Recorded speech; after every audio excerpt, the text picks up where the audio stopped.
My dear friends, members of the All India Anglo-Indian Association spread across 63 branches, and fellow Indians, as we celebrate yet another Independence Day, it is time once again to reflect and introspect.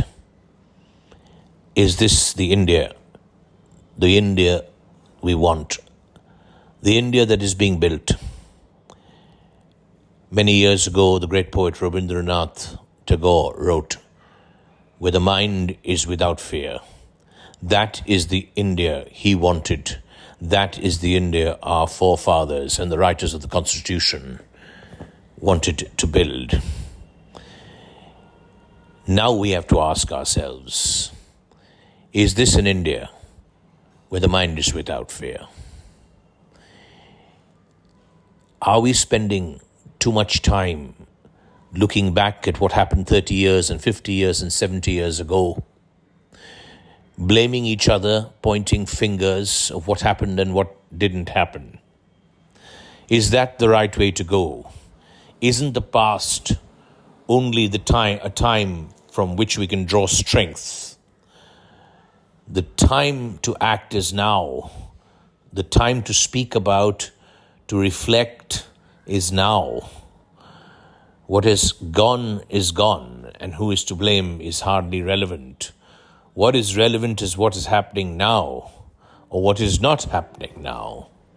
I, on behalf of all common Indians like me, plead to our leaders, politicians, and those influencers, let us not worry so much about what happened and who was there and what was there 500 years ago or 50 years ago, whose actions were responsible for something.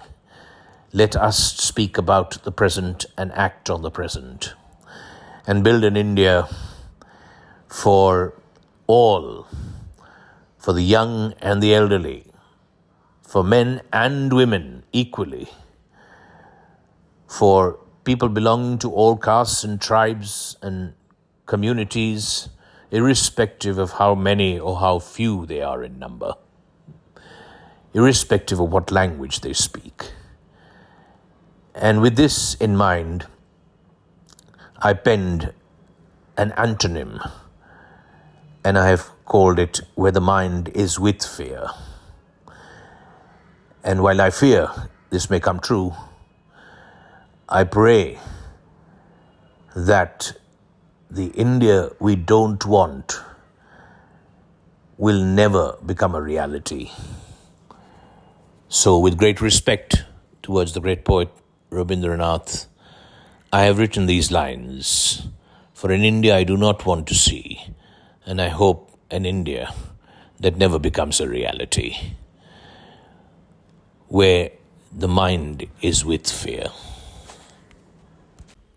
Where the mind is with fear and the head hangs in shame, where you are not free, where caste and creed have broken us into fragments, and we are separated by religious walls, where words fear to come out from the depth of truth, where intolerance breaks the arms of love and compassion, where the clear stream of reason has completely lost its way, into that dreary desert sand of desolation, where the mind is led into the depths of despair by thought and action that denigrate the spirit of India. In that hell of hatred, my father, let not my country burn. Friends, let's think about it and let us do away or lessen the high degree of anger, of intolerance, of spitting out at each other.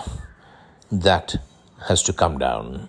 Then and only then will this be an India where the mind is without fear. God bless each one of us and our great country. Jai Hind.